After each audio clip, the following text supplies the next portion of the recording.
أكد مراسل صحيفة صباح التركية في واشنطن راغب سويلو عدم صحة الأنباء المتداولة عن مزاعم امتلاك الصحيفة تسجيلات صوتية للحظات التحقيق مع جمال خاشقجي وتعذيبه وقتله في قنصلية بلاده.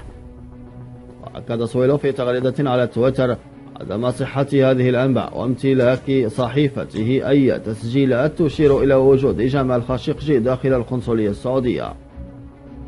وكانت وسائل إعلام تركية وعربية قد تناقلت خبرا يفيد بحصول صحيفة صباح على فيديو مدته 3 دقائق يثبت وجود خاشقجي في القنصلية السعودية بإسطنبول وتعذيبه هناك قبل قتله. يأتي هذا في الوقت الذي جددت فيه صحف سعودية تشكيكها في الرواية التي تحدثت عن وصول فريق اغتيال مكون من 15 سعوديا إلى إسطنبول يوم اختفاء خاشقجي، وبينت أن أحد أفراد الفريق لم يذهب إلى تركيا منذ عام. ونقلت صحيفة سابق السعودية عن أحمد عقيل الظفيري قوله أنه تفاجأ عندما نشرت وسائل إعلام تركية وقطرية صورة له أثناء وجوده في تركيا واتهامها له بالتورط في إخفاء الكاتب السعودي جمال خاشقجي.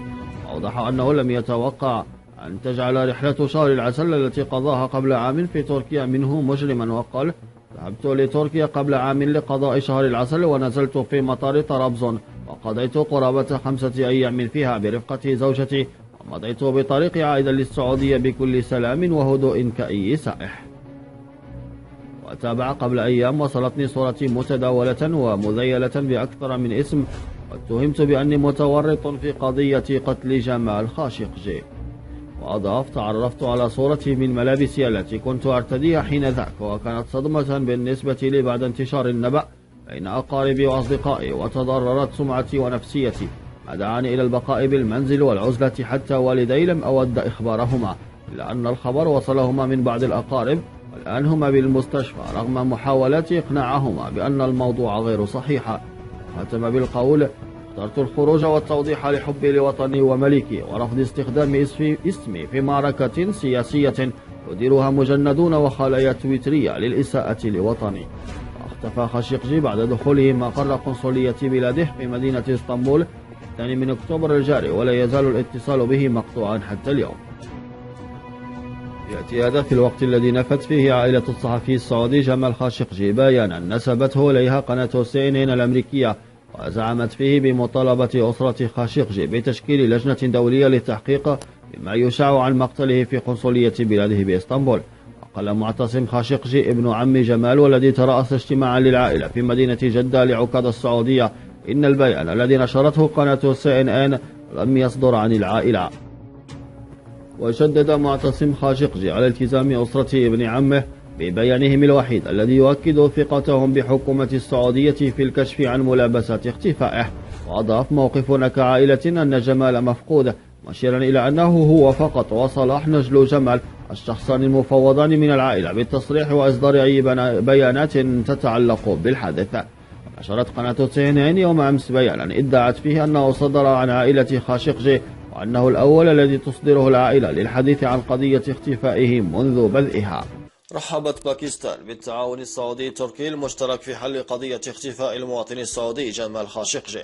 وأعرب المتحدث باسم الخارجية الباكستانية محمد فيصل عن ترحيب بلاده بالتعاون السعودي التركي المشترك في سبيل حل أزمة اختفاء الصحفي السعودي جمال خاشقجي. جاء ذلك في بيان خطي أكد فيه فيصل عدم صوابية وجواز الإدلاء بأي تصريحات حول الأزمة في ظل استمرارية التحقيقات المتعلقة باختفاء الصحفي السعودي جمال خاشقجي، وطالب الدول والمنظمات بالصمت. ولفت المتحدث إلى علاقات الأخوة التي تجمع بلاده بكل من السعودية وتركيا، مضيفا نأمل أن يصل البلدان الشقيقان لحل الأزمة من خلال التعاون المشترك بينهما. يأتي هذا في الوقت الذي استنكرت عدة قيادات وجمعيات دينية باكستانية محاولة النيل من المملكة العربية السعودية، وأكدت وقوفها التام إلى جانب السعودية قيادة وشعبا. فقد جدد رئيس جمعية مجلس علماء باكستان الشيخ طاهر الأشرفي ثقته وشكره للقيادة السعودية الحكيمة، وأعلن الأشرفي تضامن مجلس علماء باكستان مع المملكة ضد أي محاولات للنيل منها، وقال: سنقف ضد أي محاولات من جانب المغردين والمتربصين للنيل من السعودية، سواء بالتهديدات أو من خلال الضغوط السياسية والاقتصادية أو نشر الشائعات والأكاذيب. وأشار الأشرفي في تصريحات له بالمحادثة الهاتفية التي أجراها خادم الحرمين الشريفين الملك سلمان بن عبد العزيز حفظه الله مع الرئيس التركي رجب طيب أردوغان، وبالاتصالات الجارية بين القيادتين السعودية والتركية، معتبرا أن ذلك يصب في مصلحة المسلمين ومستقبل العالم الإسلامي، ويؤكد عمق العلاقات التاريخية بين البلدين الشقيقين، ويساعد في مواجهة التحديات وتجاوز العقبات.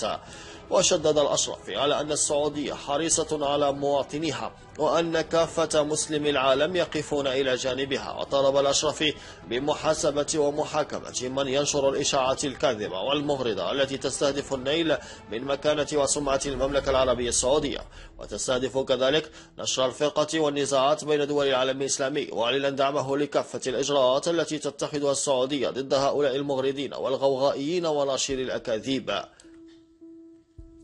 وأكد الشيخ طاهر الأشرفي أن العالم العربي والإسلامي يقدران مكانة السعودية ويثقان في قدرتها للدفاع عن مصالحها ويقفان إلى جانبها في السراء والضراء، مشيرا إلى أن السعودية لن تصمت أمام من يتجاوز حدوده ويهدد مصالحها. وقال الأشرفي: السعودية دولة كبيرة ومسلمة ذات سيادة لا تعتدي على أحد، ولديها قيادة حكيمة وشجاعة، وخطواتها محسوبة، ومساهمتها في تعزيز السلم والأمن والسلام والاقتصاد العالمي كبيرة ومعروفة، وهي تستمد قوتها من الله عز وجل وليس من أحد سواه. كما أثنى الأشرفي على السعودية بقيادة خادم الحرمين الشريفين الملك سلمان بن عبد العزيز حفظه الله وولي عهده الأمير محمد بن سلمان، مشيدا بجهود المملكة ووقفاتها في دعم القضايا الإسلامية وخدمة ضيوف الرحمن. واعتبر الأشرفي أن علاقة المسلمين بالسعودية هي علاقة الجسد والروح، مؤكدا حب وتقدير الشعوب المسلمة للسعودية واستعدادهم للتضحية من أجلها والذوذ عنها ضد من يستهدفون أمنها واستقرارها. من جانبها أصدرت جمعية أهل الحديث المركزية في باكستان بيانا أكدت فيه وقوفها التام إلى جانب السعودية ورفض أي عمل ينال من مكانتها ودورها الكبير في تحقيق الأمن والسلام والاستقرار في العالم. واستنكرت الجمعية الحملات المنظمة التي تستهدف السعودية والإساءة لها وللأمة الإسلامية، كما أثنت على تاريخ السعودية ومواقفها الناصعة في الدفاع عن الإسلام والمسلمين. وأكدت الجمعية أنه لا يمكن لأي قوة أن تؤثر أو تزعزع أمن السعودية، لأنه في قلوب المسلمين في مشارق الأرض ومغاربها، والذين يكنون لها الحب والتقدير والتأييد ومستعدون لنصرتها والدفاع عنها. وشددت الجمعية في بيانها على المكان الرفيع للسعودية ودورها المحوري في العالم الإسلامي ورعاية الاعتدال والوسطية ونشر التسامح ومبادئ التعايش والحوار. وطالبت الجمعية بالكف عن التهديدات والاتهامات التي توجه للسعودية، معتبرة أنها موجهة إلى كل مسلم، وأن استمرار هذه الحملات هو استفزاز لمشاعر المسلمين وتهديد لأمن العالم واستقراره.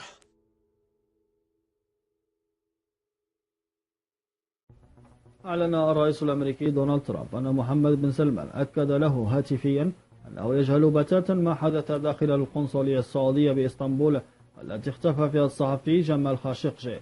وكتب ترامب في تغريدتين متتاليتين على حسابه في تويتر اليوم الثلاثاء: تحدثت للتو مع ولي العهد السعودي محمد بن سلمان، ونفى أن يكون لديه أي علم بما حدث في قنصلية بلاده بإسطنبول.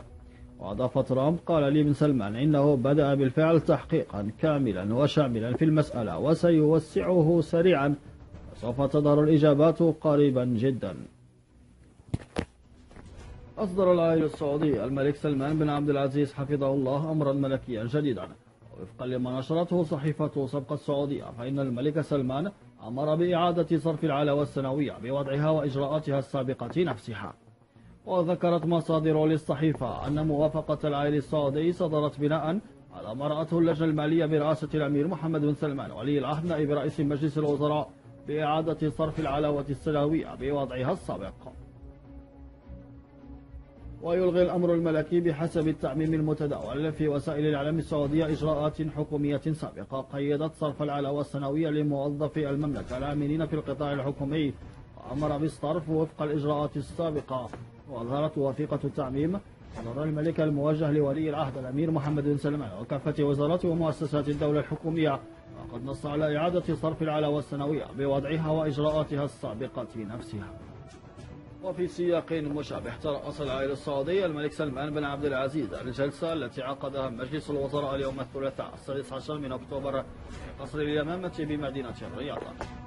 قال وزير الإعلام عواد بن صالح العواد عقب الجلسة إن مجلس الوزراء رحب بما أعلنته رئاسة الجمهورية التركية عن تجاوبها مع طلب المملكة بتشكيل فريق عمل مشترك يجمع المختصين في البلدين الشقيقين للكشف عن ملابسة اختفاء المواطن السعودي جمال بن أحمد خاشقجي في مدينة اسطنبول بالجمهورية التركية، وذلك وفقا لوكالة الأنباء السعودية واسطة.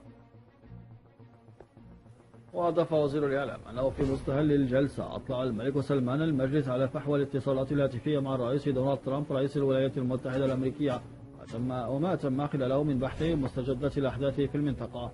الرئيس رجب طيب أردوغان رئيس جمهورية تركيا والملك حمد بن عيسى الخليفة ملك مملكة البحرين ما جرى من تأكيد على العلاقات الثنائية الأخوية التاريخية المتميزة والوثيقة وحرص الجميع على تعزيزها وتطويرها.